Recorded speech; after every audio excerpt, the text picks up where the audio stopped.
All right, listen up, fellow diggers.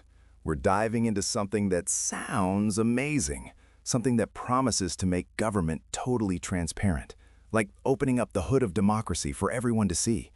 It's called legislation as code, the idea that laws aren't just dusty old texts, but actual executable code. Think an app for governance. It's supposed to be the ultimate transparency upgrade, a beacon of openness. So you've probably heard about this utopian vision, right? But here's what nobody's talking about.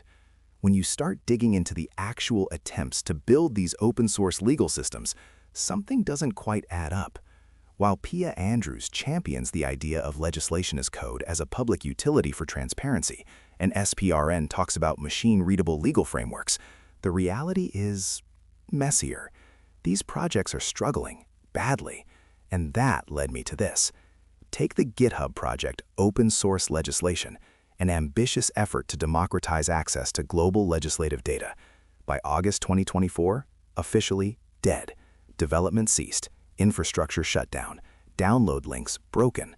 An open source project for law just fizzled out. So if the public isn't maintaining this open code, who really controls the authoritative version?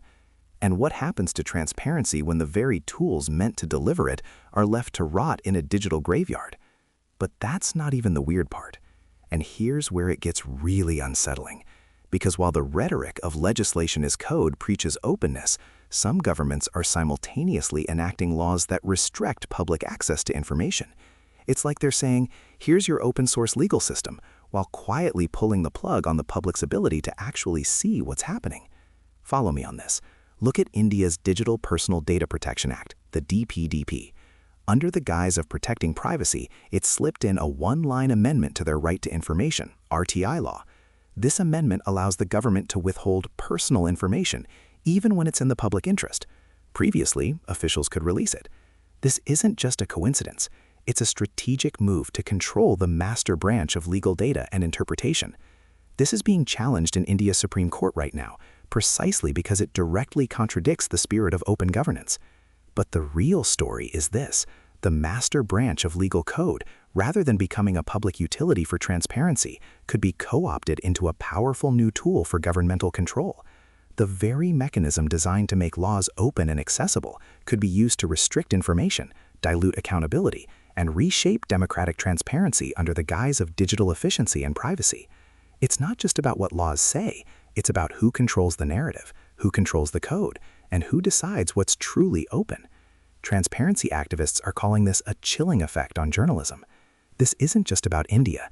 It's a global trend of states asserting greater control over digital spaces, and legislation as code offers a new, insidious pathway to do it.